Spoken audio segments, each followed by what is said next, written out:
저 학창 시절에 이렇게 어디 놀러 가면 항상 게임을 했어요. 근데 한 친구가 정말 안 틀리더라고요. 야, 정말 어떻게 쟤는 신인가 이런 생각이 들었어요. 그래서 한번 작전을 짰습니다. 우리 계속 쟤만 공격하자 이렇게 작전을 짰어요. 그랬더니 나중에 틀리기 시작하는데 계속 틀리는 거 있죠. 계속 벌칙 받고 계속 틀리는 거예요. 그래서 그 친구는 영원히 계속 틀리더라고요. 틀리는 데서 계속 틀리는 거예요. 야, 나중에 울더라고요. 울더라고요. 틀리는 거 잘 극복하시기 바랍니다. 우리 김복순 전사님 연습 안 하셨어요? 연습하셨어요? 방에서만 네, 이 곡이 굉장히 좋은 곡이에요. 그죠? 내 진정 사모하는 친구가 되시는 구주 예수님은 아름다워라. 제가 옛날에 어떤 분을 한번 전도했는데 자기 이름을 안 가르쳐 주는 거예요. 그래서 제가 그랬어요. 아이, 삼룡이만 아니면 됐지 왜 이름을 안 가르쳐 주냐고. 순간 저를 쳐다보면 목사님 제가 삼룡인 줄 그때 아셨습니까? 그래서 삼룡인 줄 그때 알았어요. 근데 호적으로는 이름을 바꾸셨더라고. 광룡이라고 이름을 바꿨어요. 광자가 좋은 줄은 어떻게 알고. 네, 광룡이라고 이름을 바꾸셨어요. 근데 그분이 제일 좋아하는 곡이 이 곡이었어요. 내 진정 사모하는 친구가 되시는. 아니 교회도 안 나오시는 분이 하나님을 친구로 삼냐고 제가 그랬더니 그분이 하시는 말씀이 이상하게 이 곡이 그렇게 좋더랍니다. 자기가 어린 시절에 빵 한 조각 얻어먹기 위해서 교회를 갔는데 서울 이쪽에 구로동 근처에서 살았대요. 나중에는 안양으로 이사 가셨는데 이게 그렇게 좋아 보이더랍니다. 그 곡이 내 진정 사모하는 뭐 아는 곡 있습니까? 한번 전도하다가 제가 물어봤어요. 그랬더니 아는 찬송이 한 곡이 있대요. 그게 내 진정 사모하는 친구가 되시는 이 곡이었어요. 그러니까 이 곡이 굉장히 역사 있는 책이에요. 그러니까 여러분들 우리 읽려준 데 너무 잘하셨죠, 그죠? 할렐루야. 그리고 틀려야 사람이죠. 한두 개 틀리면 어때요, 그게? 근데 끝까지 부르셨다는 게 중요합니다. 그리고 지방방송은 이제부터는 끝내시길 바라고 더 이상 하지 마시고 오늘 한번 말씀 한번 따라서 해보겠어요. 찬송하고 기도하며 다시 설 수 있습니다. 찬송하고 기도하시면 다시 설 수 있어요. 다윗은 우리가 알다시피 하나님의 사랑을 듬뿍 받은 사람이었고 하나님의 마음에 합한 영혼이었어요. 하지만 그 역시 무너질 때는 순식간인 거예요. 순식간에 무너지는 거예요. 오랜 시간이 걸리지 않았어요. 그의 마음에 하나님을 전적으로 의지하는 마음이 떠나가자마자 순식간에 무너져 버렸어요. 하나님 보시기에 정직했던 다윗 왕이었어요. 우리가 너무 잘 알죠. 그의 강점은 하나님 앞에서의 정직함이었어요. 그런데 자신의 생명을 보존하기 위해서 자신의 트레이드 마크라고 볼 수 있는 정직함을 버리자. 그것도 여러 차례에 걸쳐서 거짓말을 하자. 그 역시 사람이 두려워지기 시작했던 것이며 그로 인해 하나님을 의지하기보다는 사람을 의지하는 존재로 전락해버리고야 말았던 것입니다. 그뿐만이 아니었습니다. 자신을 알아보고 죽이고자 하는 블레셋 사람들 앞에서 하나밖에 없는 소중한 자기의 목숨을 건지기 위해서 미친 척까지 해야만 했어요. 이게 완전히 무너져가는, 내려가고 또 내려가는 다윗 왕의 모습이었어요. 아무리 정직한 사람도 위기에 몰리면 정직함을 잃어버릴 수 있어요. 그리고 무너질 수가 있는 것입니다. 그리고 무엇보다도 다윗 한 사람의 실패는 그 한 사람의 실패로만 끝나지 않아요. 주변에 있는 많은 사람들의 죽음까지도 몰고 왔어요.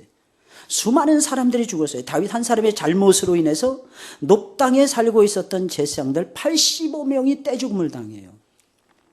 그 높 땅에 살던 사람들과 가축들까지도 죽임을 당하고야 맙니다. 이게 사무엘상 22장 전체적인 흐름이에요. 의인 한 사람이 하나님과의 관계에서 실패하잖아요. 이처럼 무서운 결과가 나오게 되는 거예요. 나의 실패와 나의 상처는 나의 실패와 상처로만 안 끝나요. 그게 우리 자녀들에게도 가는 거예요. 나는 감췄어요. 나는 최대한 숨겼어요. 근데 내 자녀는 어떻게 하는지 알아요. 왜냐하면 우리 뱃속에서 나온 자녀이기 때문에 어떻게 해서 듣더라도 듣더라고요. 이게 굉장히 중요한 거예요. 그래서 무너지지 말아야 돼요. 다른 건 몰라도 신앙이 붕괴가 되면 안 됩니다. 가장 기본적인 신앙의 ABC의 걸음을 저와 여러분들이 놓쳐서는 안 돼요. 그것이 무엇입니까? 믿음과 순종이에요.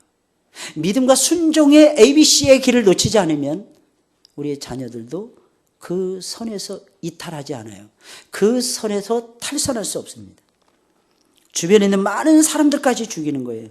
한 사람의 실패, 한 사람의 상처가 이렇게 무서운 거예요. 내 가족을 망쳐요. 어떤 때는 내 이웃까지도 멍들게 합니다. 악영향을 끼치게 되는 거예요. 참 이상하죠. 아이들을 키우면서, 자녀를 키우면서 느끼는 게 꼭 미워하는 자식들이 있어요. 그 미워하는 자식들을 보게 되면, 부모가 미워하는 자식은 그 부모의 못된 성질을 닮은 자식이에요. 쟤는 내 자식인데 내 뱃속으로는 너무 사랑하는 거예요. 그래서 나의 아픔을 담지 않았으면 좋겠는데, 나의 모자람을 담지 않았으면 좋겠는데, 이상하게 아이들 중에 꼭 내 모습을 그대로 판박이처럼 닮은 아이들이 있어요. 그러면 어렸을 때부터 그냥 쥐어받기 시작을 하는 거예요. 야단치기 시작을 하는 거예요. 여기도 한 아이 때려서 죽인 사건이 벌어졌잖아요. 경기도 부천시에서. 근데 이상하게 참 안 좋은 거는, 좋은 거는 부천에서 안 일어나고 안 좋은 건 다 부천에서 일어나더라고요. 무슨 성고문 사건부터 시작을 해가지고. 이게 제 고향 부천에서 저는 그럴 때마다 막 마음이 아파요. 그 유명한 원미동 사람들인가 그 소설에 나오는 원미구예요. 원미구. 야, 이 미치겠는 거예요. 왜 그런 일이 벌어지는지. 근데 신기한 건 자기 딸이 있는데 그 딸은 그렇게 극진해. 근데 그 아들은 너무 미웠다는 거예요. 왜 그랬을까요? 자기 아이예요. 자기 새끼예요. 왜 그랬을까요? 자기가 싫어하는 모습이 아이의 모습 속에 나타났을 거예요, 분명히. 제가 안 알아봤어요. 기자하고 통화 안 해봤어요. 근데 거의 아마 그럴 것입니다. 하나님의 백성들에겐 정직이 생명이에요. 무슨 일이 있어도 우리는 정직함을 놓쳐서는 안 됩니다. 남에게 근데 피해를 주는 정직함 말고요. 내가 손해를 입고자 하는 정직함을 얘기하는 거예요. 내가 설령 말을 해서 내가 그거로 인해서 엄청난 손해를 입고 내가 지금 누리고 있는 지위와 명예와 모든 것을 다 잃어버린다 할지라도 내가 하나님 앞에서 정직하게 살아가는. 이거 했습니까? 예, 했습니다. 한 거를 안 한다고 말해서는 안 되죠. 안 한 것을 또 했다고 해서도 안 되죠. 일어나지 않은 사건을 일어났다고 말해서는 안 되죠. 일어난 것을 일어나지 않았다고 말해서도 안 되죠. 거짓말입니다. 거짓의 아비는 요한복음 8장의 말씀을 보니까 마귀라 그랬어요. 우리 아비는 하나님이시잖아요. 내가 그것으로 인해서 손해를 봅니다. 내가 그것으로 인해서 중요한 것을 잃어버릴 수도 있어요. 그러나 그때에도 하나님의 백성들은 정직해야 됩니다. 다윗은 이때 정직이 생명이라는 걸 뼈저리게 느꼈을 것입니다. 그것을 잃어버리면 그것이 우리의 모든 것을 빼앗아가는 거예요. 성도가 거짓말을 밥 먹듯이 하게 된다든지, 정직을 잃어버린다든지, 그리고 그것을 숨기고 감추려고 막 온갖 안간힘을 다 쓴다든지, 그러면 일순간에 무너질 수 있다는 거예요. 차라리 인정하고 들어가면, 하나님 내가 이거 잘못했어요. 하나님 내가 이것도 잘못했어요. 하나님 이거에 대한 처분을 지금 내려주세요. 이거에 대한 처분을 지금 내려주세요. 그러면 하나님께서 그거의 처분을 약하게 내리십니다. 다음 처분도 약하게 내리시는 거예요. 그 다음 처분도 약하게 내리시는 거예요. 그 다음에 하나님이 지켜주시는 거예요. 너는 내 아들이니까. 너는 내 종이니까. 그러면서 하나님이 지켜주시는 거예요. 그러나 다윗은 실패의 자리에만 머물러 있지 않았어요. 걷잡을 수 없는 패배의식, 걷잡을 수 없는 실패와 고통의 소용소리 속에서 다윗은 휘청휘청거립니다. 휘청휘청거리면서 무너져 내립니다. 그러나 갑자기 그는 또다시 일어나는 거예요.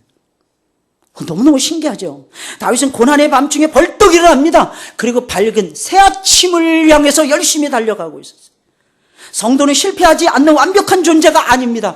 하나님의 백성도 실패가 있는 것입니다. 하나님의 백성들도 잘못할 때가 있는 것입니다. 오히려 실패가 없고 잘못할 때가 없다고 생각하는 것이 아버지 앞에서는 교만 중에 큰 교만인 것입니다.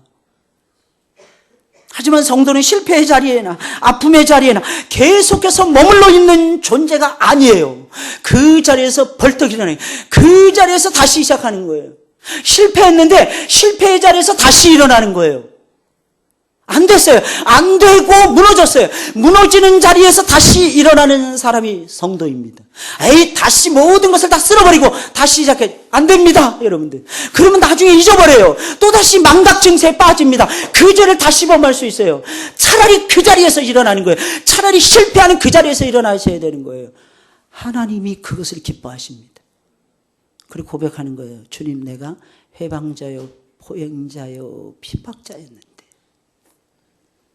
내가 전에는 예수님을 몰랐는데, 딱 새겨져 있는 거예요. 그 스티그마타. 그 죄에 대한 흔적, 그 실패에 대한 흔적. 이게 낱낱이 다 드러나는 거예요. 시간이 되면 나중에 죄론에 대해서 강의를 해드릴 때가 있을 거예요. 죄에 대해서 자유함을 얻으려면 내 죄가 무엇인지 알아야 돼요. 어떻게 처리해 갈 것인가? 무엇을 통해서 이루어갈 것인가? 그 죄를 처리할 것인가? 그때 비로소 진리 속에서 자유함을 발견할 수가 있는 거예요. 하나님은 가르쳐 주시는 하나님이세요. 할렐루야. 가르쳐 주세요. 하나님의 손에 붙들려 쓰임을 받았던 모든 사람들은 한때는 하나님 앞에서 실패자들이었어요. 그렇지 않은 사람이 거의 없어요. 끝까지 계속 갔던 사람들, 고난을 이기고 환난을 이기고 어려움을 이기고 끝까지 하나님 앞에 섰던 사람들, 그 사람들은 전부 다 환난 중에 있었던 사람들이었어요. 자신의 삶의 실패를 얼룩졌던 사람들이었어요.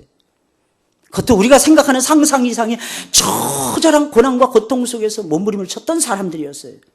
왜? 실패를 모르면, 고난을 모르면 하나님이 우리에게 주는 축복과 성공의 가치도 모르기 때문입니다. 조나단 에드워드의 어렸을 때 18세기에 미국의 부흥운동을 일으켰던 조나단 에드워드, 그의 어렸을 때의 꿈은 교사가 되는 것이었어요. 그런데 아무리 열심히 공부를 해도 교사 임용고시에 번번이 떨어지는 것이었어요. 그것 때문에 이 마음이 얼마나 아팠는지 몰라요. 그러나 그 실패는 조나단 에드워드로 하여금 훌륭한 목사가 되도록 만드는 디딤돌이 되었다는 것입니다. 실패가 성공의 어머니가 되었던 거예요. 조나단 에드워드는 실패를 딛고 다시 일어섰던 것입니다. 우리도 실패를 딛고 일어서 보자고요. 목사님, 나는 한 번도 실패한 적이 없어요. 거짓말, 진짜 거짓말이에요. 우리의 영혼이 실패하지 않은 적이 있습니까? 우리의 마음이 무너져 내리지 않은 적이 있습니까? 우리의 삶이 엉거주춤해가지고 좌로 갈 것인가 우로 갈 것인가 모르면서 방황할 때가 얼마나 많이 있었습니까? 그래서 난 실패한 적이, 말도 안 되는. 나는 단 한 번도 실패한, 그 말이 거짓말이라니까요. 그 말이. 하나님은 우리가 하나님 앞에서 살기를 바라십니다. 인정하기를 원하세요. 늘 영혼의 실패, 신앙의 실패, 삶의 실패 늘 있잖아요. 관계의 실패 늘 있잖아요. 하나님이 원하시는 열매는 이렇게 큰데 나는 쥐꼬리 많은 거 하나 딱 따고 만족해 하시렵니까? 그럴 수 없잖아요. 하나님이 예비하신 건 무궁무진해요. 저 우주 공간으로도 다 못 채워요. 그래서 하늘의 곳간에 채워주신 거예요. 하늘의 그 곳간은 끊임없이 나오는 거예요. 끊임없이 복이 떨어지는 거예요. 끊임없이 은혜가 쏟아지는 거예요. 끊임없이 하나님의 역사가 계속되는 것입니다. 이 중심 속에서 저와 여러분들이 실패를 인정하고 다시 일어서야 한다는 것입니다. 일어서는 자에게 하나님 복을 주시는 거예요. 그럼 실패의 자리에 있을 때는 어떻게 해야 되는 것입니까? 어떻게 해야 일어설 수 있는 것입니까? 첫째로 끊임없이 하나님을 찾으며 항상 찬송을 부르셔야만 되는 것입니다. 항상 찬송하는 거예요. 실패의 자리에서 다시 일어설 수 있었던 비결, 다윗이 일어났을 수 있었던 비결, 그것은 무엇입니까? 실패로 인하여 휘청거리던 고난의 밤중에 그는 하나님을 붙들고 하나님을 그 밤중에 노래를 했다는 것입니다. 우리의 힘 어디는? 찬송에서 나오는 거예요. 찬송을 끊임없이 고백하시길 주의 이름으로 축원을 드립니다. 못하면 어때요? 못하면. 실수하면 어떻습니까? 음치면 어떻습니까? 저는 음치 진짜 대단하신 것 같아요. 그게 어떻게 틀리게 불리는지 제가 틀리게 불리려고 애를 써본 적이 있어요. 근데 정말 힘들더라고. 그게 얼마나 힘든 일인지 몰라요. 할렐루야. 근데 틀릴 수 있어. 너무 재밌지 않습니까? 우리를 웃겨주려고, 우리 모든 사람들을 재밌게 하려고 일부러 이상하게 부르는 거야. 할렐루야. 저 친구는 100% 음치입니다. 아멘을 크게 하시는 거거든요. 다윗 왕은 아기스 왕의 손을 빠져나온 후에는 아둘람 굴로 도망을 쳤어요. 그 동굴 속에서 다윗이 무엇을 했겠어요? 찬송을 하는 거예요. 찬송. 그저 낙심하며 가슴만 치고 있었겠습니까? 아무도 없는 어두캄캄한 동굴 속에서 아무것도 보이지 않는 거예요. 석회석으로 이루어진 엄청나게 깊은 아둘람 동굴이에요. 들어가면 찾을 수도 없어요. 그 캄캄한 동굴에서 다윗이 무엇을 했겠습니까?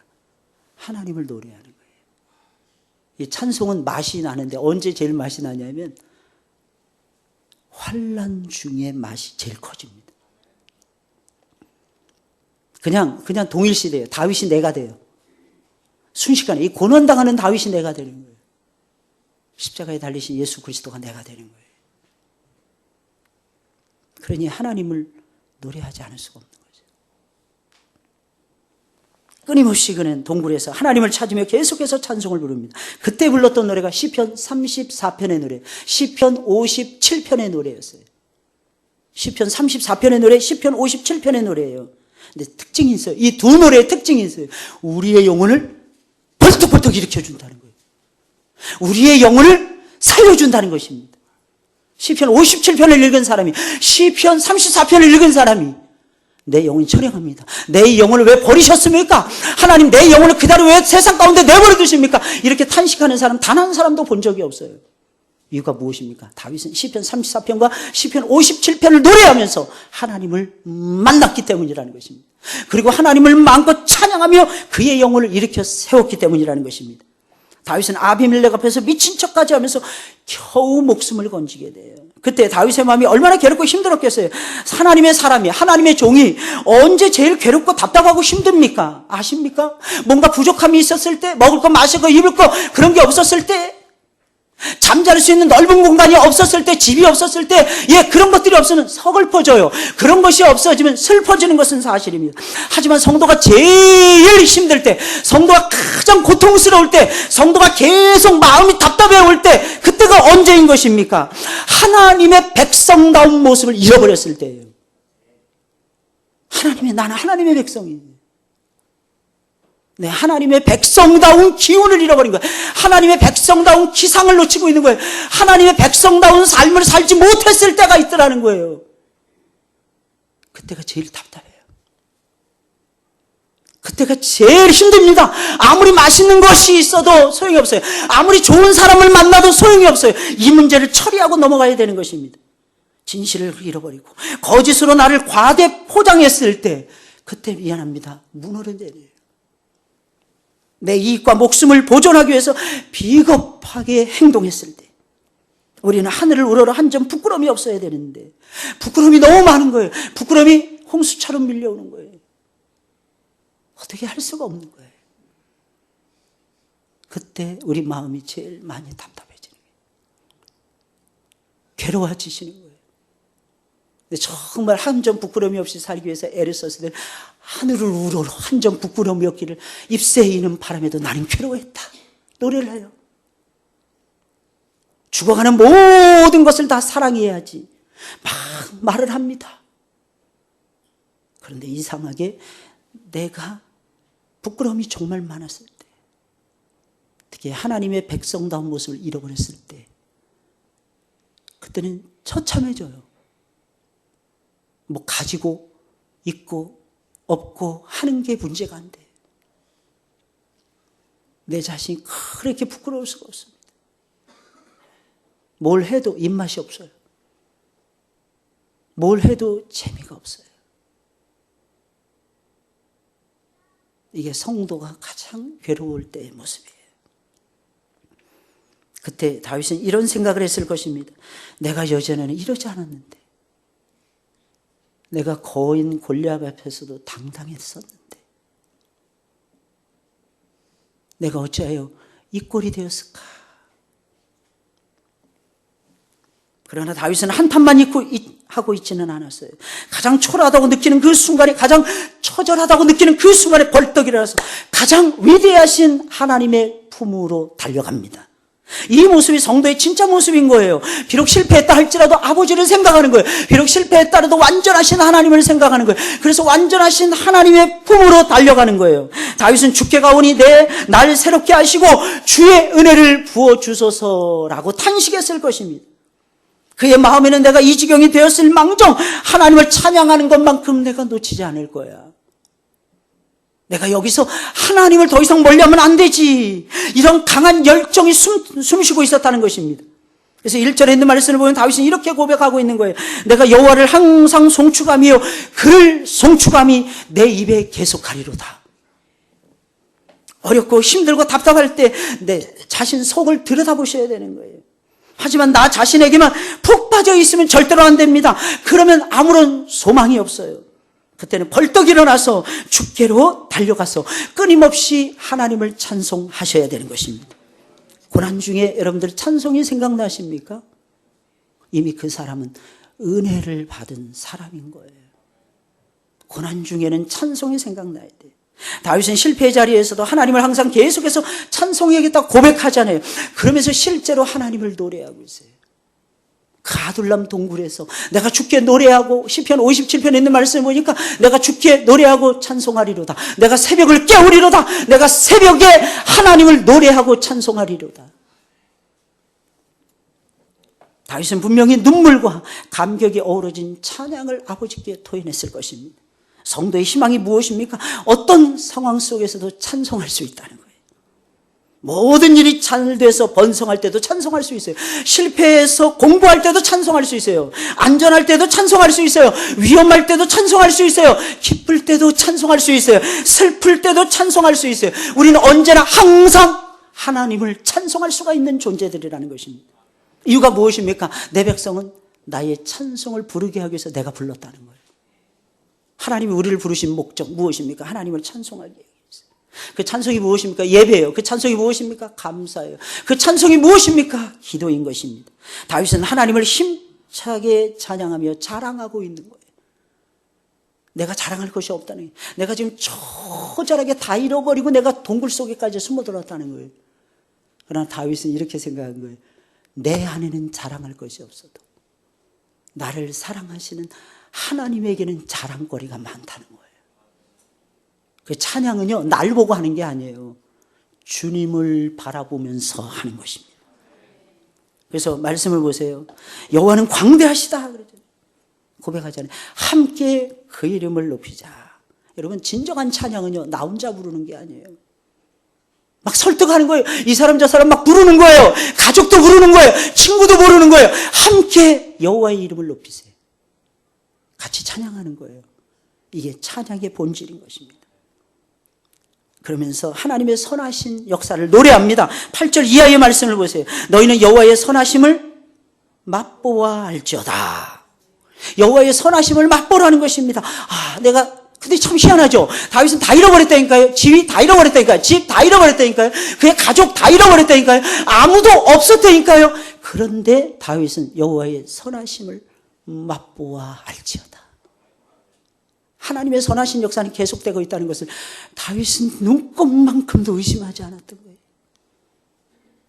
우리는 바랄 수 없는 것이 바라야만이, 나타나야만이, 믿을 수 없는 것들이 나타나야만이 믿을 수 있다고 생각할 때가 얼마나 많습니까? 그래서 하나님은 실제로 우리에게 역사를 통해서 보여주실 때가 정말 많죠. 근데 참 신기합니다. 그런 것이 없어도 하나님의 선하심은 인정할 수밖에 없다는 거예요. 누가? 한번 따라서 해볼까요? 내가 인정할 수밖에 없는 거예요. 여호와를 경외하는 자에게는 부족함이 없느니라. 다윗은 아무것도 없었다니까. 다 잃어버렸다니까요. 다윗은요, 시편 57편에 있는 말씀을 보면 이거보다 더해요. 온 세상에 여호와의 이름이 높여지기를 하나님 앞에 노래합니다. 온 세상이 하나님의 이름으로 충만하기를 바라봅니다.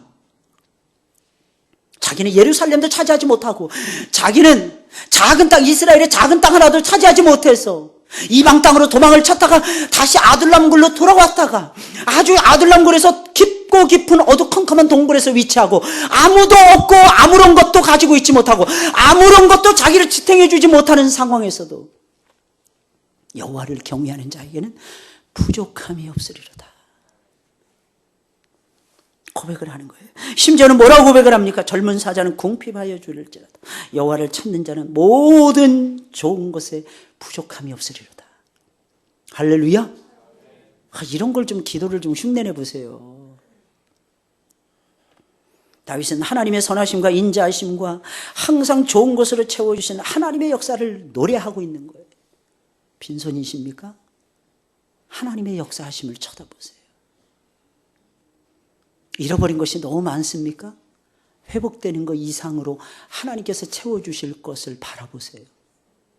우리 주님은 좋은 것을 주시는 분이시니까요. 두 번째로 오직 주님만을 바라보며 쉬지 않고 기도하면 됩니다. 다윗은 고난의 밤중에 노래했어요.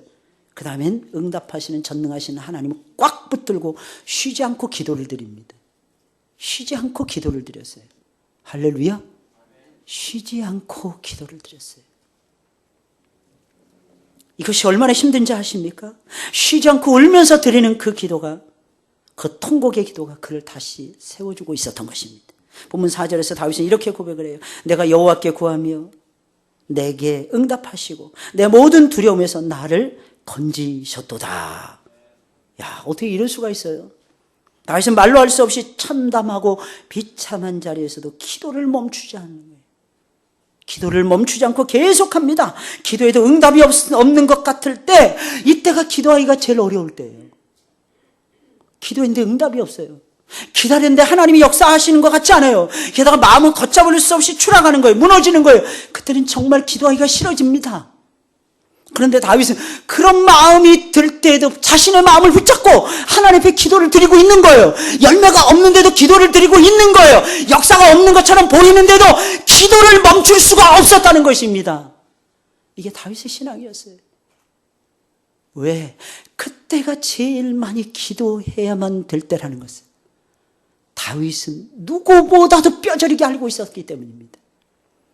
응답이 있을 때 기도하는 거 쉽잖아요. 역사가 있을 때 기도하는 거, 하나님 붙들고 씨름하는 거 아무것도 아니잖아요. 네, 산 넘어 산이에요. 첩첩산 중이에요. 물 건너 물이 또 나오는 것입니다. 바다를 건너는데 또 다른 바다가 또 나를 지켜보고 있는 거예요. 응답이 없는 것처럼 느껴져요. 그때 하나님이 나를 버리신 것처럼 느껴져요. 엘리엘리니 아마 사박다니 나의 하나님 나의 하나님 어찌하여 나를 버리셨나이까. 근데 그 때가 기도해야 될 때예요. 하나님은 응답이 있을 것처럼 멋있어 보일 때 역사하시는 분이 아니에요. 우리의 마음속에 하나님 더 이상은 내가 기도할 수 없습니다. 하나님 내가 더 이상은 하나님을 의지할 수 없습니다. 이 상황에서 내가 하나님을 의지한다면 세상 모든 사람들이 나를 비웃을 것이고 심지어는 믿는 모든 사람들도 나를 없이 여길 것입니다. 더 이상 나에게는 소망이 없잖아요. 하나님, 바로 그 순간이 저와 여러분들이 더욱 하나님 앞에 나아가서 기도할 수 없는 상황이라고 생각되는 그 순간이 더욱 하나님을 붙잡아야 될 때라는 것입니다. 이유가 무엇입니까? 내 공로는 사라지잖아요. 내 노력은 사라지잖아요. 그 누가 봐도 안 되는 일이잖아요. 그때 돼야 진짜 하나님의 역사가 나타났다고 누구라도 인정해 줄 거 아니겠습니까? 하나님은 그때 역사하시는 거예요. 이제 끝이네요, 하나님. 더 이상 예배 안 드리랍니다, 하나님. 네, 더 이상 기도 안 하겠습니다. 이 마음이 딱 드는 그 순간 깨달아야 돼요. 때가 다가오고 있구나. 아버지께서 역사하실 때가 오고 있구나. 밤이 깊으면 깊을수록 새벽은 빨리 온대잖아요. 혹시 여러분들 어젯밤에 축구 보이라고 지금 조시는 분 계십니까? 저는 전반전만 보고 잤어요. 전반전 1대0으로 이기고 있을 때 기분 좋게 잠을 들었어요. 일어나서 보니까 3대2로 졌더만. 만약 그거 봤다가는 오늘 설교 완전히 죽 쳤을 거예요. 하나님은요 참 대단하시네. 근데 아침에 그런 마음이 드는 거예요. 하나님이 우리 민족을 사랑하시는구나. 또 한 번 겸손케 하시는구나. 어제 전반전 뛸 때 보니까 세상에 우리 애들이 펄펄 날더라고요. 애들이 너무 교만하게 차더라고요. 너무 일본을 우습게 알더라고요.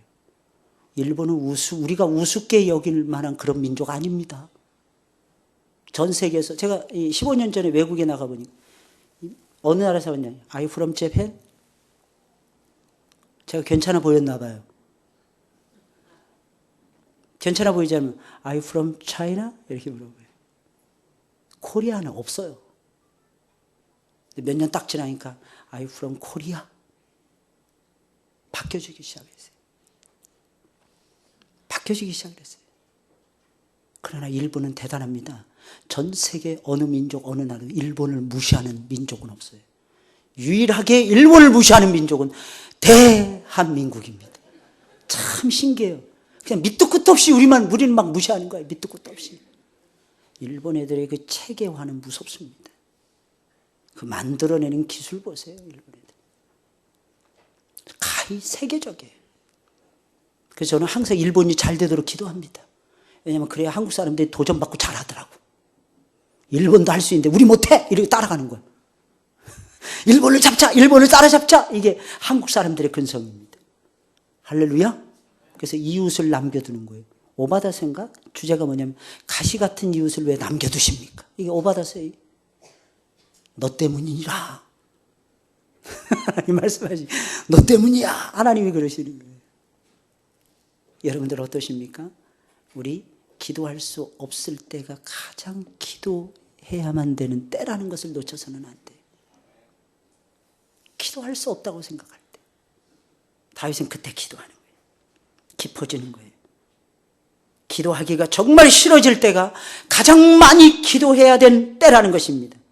그럴 때 기도해야, 마음을 쳐서 복종하면서 기도해야, 기도하기 싫어질 때, 기도할 수 없을 때, 기도의 소망이 끊어졌을 때 내 마음을 쳐서 복종하면서 하나님께 소망을 두고 기도해야 하나님의 역사가 내 삶을 움직이게 되는 겁니다.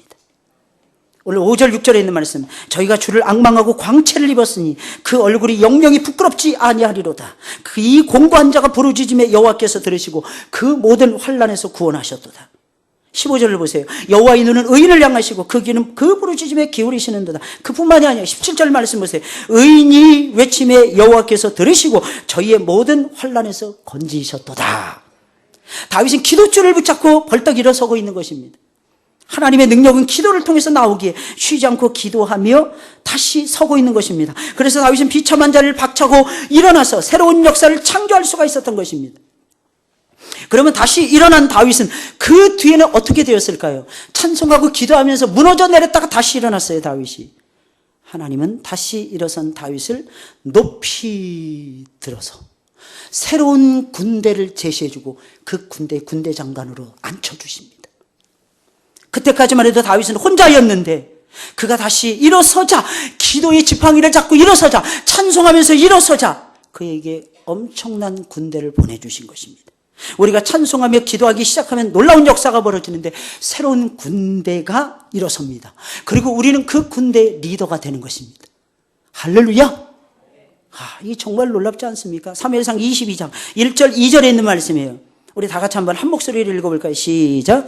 그러므로 다윗이 그곳을 떠나 아둘람 굴로 도망하며 그 형제와 아비의 온 집이 듣고는 그리로 내려가서 그에게 이르렀고 환난당한 모든 자와 빚진 자와 마음이 원통한 자가 다 그에게로 모였고 그는 그 장관이 되었는데 그와 함께한 자가 400명 가량이었더라. 한순간에 다윗은 400명의 장수들을 얻었어요. 그리고 그들을 이끌고 군대 장관의 자리에 앉은 것입니다. 하나님과의 관계가 회복이 되자 하나님이 그를 위로해 주시고 가족들을 붙여주시고 다시 군사들을 다시 보내주신 거예요. 물론 다윗을 찾아온 사람들은 인간적인 눈으로 볼 때는 정말 보잘것없는 오합지졸들이었어요. 그러나 이들은 다윗이 어디를 가는지 따라갑니다. 세상에서 제일 가는 용사들로 거듭납니다. 다윗이 세우는 새로운 나라의 큰 일꾼들이 됩니다. 정말 대단하지 않습니까? 누가 대단한 거예요? 하나님이 대단하신 거예요. 하나님은 교만한 자는 물리치세요. 내가 실력이 있는데, 내가 능력이 있는데 왜 나를 안 쓰십니까? 교만한 거예요. 하나님, 오늘 다윗에게로 하나님 보내주신 사람들의 특징을 보세요. 환난 당하는 자들이었어요. 환난 당하는 자, 빚진 자들이었어요. 빚을 못 갚았어요. 오늘 말은 신용 불량자들이었어요. 원통한 자들이었어요. 하나님은 이런 사람들을 교회 속에 불러서 하나님의 용사가 되도록 역사해 주십니다. 근데 또 개구리가 된 다음에 잊어버리죠, 또. 내가 뭔가 잘해서. 아닙니다. 하나님이 여러분들을 불쌍히 여기셔서 하나님이 풀어주고 녹여주고 모든 것들을 세워주시고 역사해 주심으로 지금의 모습이 만들어진 거예요. 다윗은 정말 이해할 수 없는 희한한 신비스러운 사람이었어요. 그가 나팔을 불면 다윗이 죽인 자는 만만이요 사울이 죽인 자는 천천히라 그랬어요. 수많은 영혼들이 다윗 왕에게로 몰려올 수 있었어요. 그러나 다윗은 그 방법을 쓰지 않습니다. 왜? 그 방법이 인간적인 방법이라고 생각했던 거예요. 하나님의 뜻이라면 기름 부음을 받았던 16세에 이스라엘의 대왕으로 기름 부음을 받았던 다윗 왕이었어요. 사울이 미쳐가고 있었어요. 아, 사울 왕이 목만 따면 내가 당연히 왕이 되는 거 당연한 거 아니야. 다윗은 근데 그렇게 생각하지 않은 거예요. 사울이 아무리 찌그러들고 사울이 아무리 미쳐가고 있을지라도 그를 세우사 왕되게 하신 분은 하나님이시라는 거예요. 내가 어찌 기름 부음 받은 자를 손대리까. 그리고 오히려 동굴 속으로 숨어드는 거예요. 오히려 광야로 아무것도 없는 사막으로 숨어드는 거예요. 거기서 무엇을 하십니까? 무엇을 했습니까? 하나님과 교통하고 하나님과 만나는 교제의 시간을 갖습니다. 하늘이 열려야 자기 인생 열린다는 걸 알고 있었던 거예요. 우리는 뭔가 문제만 만나면 입으로 다 하려고 그러죠. 보세요. 입은 찬송하는 데 쓰셔야 돼요. 입은 기도하는 데 쓰셔야 되는 거예요. 무엇에 앞섭니까? 말하는 데 앞섭니까? 당신 이거 고치세요. 이걸 바꿔야 됩니다. 말하는 데 앞서십니까? 잘못 살고 있는 거예요. 하나님께 먼저 기도하는 거예요. 하나님께 먼저 엎드려서 우는 거예요. 그리고 하늘부터 먼저 뚫어놓는 거예요. 하나님이 지혜 주셔야, 하나님이 함께 해주셔야, 하나님이 역사해 주셔야 내 인생의 기둥과 내 인생의 기초가 만들어집니다. 하나님, 내가 지금 광야에 있지만 하나님이 전부가 아닙니까? 수많은 사람들이 나를 따른다 할지라도 하나님이 나와 함께 하시지 아니하시고 하나님이 나를 버리시면 내게 무슨 소용이 있겠습니까? 하나님, 나는 죽은 목숨과 다름이 없어요. 하나님, 그래서 나는 광야로 먼저 들어갑니다. 나는 먼저 사람을 찾을 수 없습니다. 나는 먼저 하나님을 먼저 찾겠습니다. 그러니 그런 다윗을 누가 감당해냅니까? 지식 있는 사람들이 감당해낼 수 있겠습니까? 똑똑하고 잘난 지체 높은 사람들이 감당해낼 수 있겠습니까? 칼 잘 쓰는 사람들이 감당해낼 수 있겠습니까? 누구도 감당 못하는 거예요. 그렇지, 하나님께서는 다윗을 돕는 자들을 붙여주시는 거예요. 다윗과 함께 할 수 있는 자들을 붙여주시는 거예요. 다윗이 광야로 가면 광야로 따라갈 수 있는 사람들, 다윗이 산으로 가면 산으로 갈 수 있는 사람들, 다윗이 바다로 가면 바다로 갈 수 있는 사람들, 그 사람들과 하나님은 다시 시작하시는 거예요. 그들은 네 군대가 아니다. 그들은 사울의 군대야. 너는 내 군대를 내가 보내줄 거야. 그러던 사람들이 이 사람들이었어요. 환난 당하는 자, 빚진 자, 마음이 원통한 자들, 새로운 군대를 이루시고 새로운 군대 장관의 자리에 그를 떡하니 앉혀주신 것입니다. 우리 걸어가는데 어떻게 걸어가야 될까요? 제일 먼저 first, 하나님과 나와의 관계, 거기서 출발하세요. 거기서 다시 시작하세요. 거기서 깨어나세요. 그래야 여러분들의 영혼도 살고 주변에 있는 영혼도 살릴 수 있습니다. 내가 내 죄를 고백하지 않는데 누가 하나님 앞에 나아가서 울면서 자기의 죄를 고백한단 말입니까? 내가 찬송하며 기도하며 일어서지 못하고 있는데 누가 벌떡 일어나서 하나님 앞에 나아가서 찬송과 기도를 드리고 일어서겠어요? 하나님의 역사는 나로부터 시작이 되는 거예요. 할렐루야. 승리하시는 여러분들이 되시길 주님의 이름으로 축원을 드립니다. 우리 찬송 부르겠습니다. 우리 찬송가 502장이에요. 502장 고백.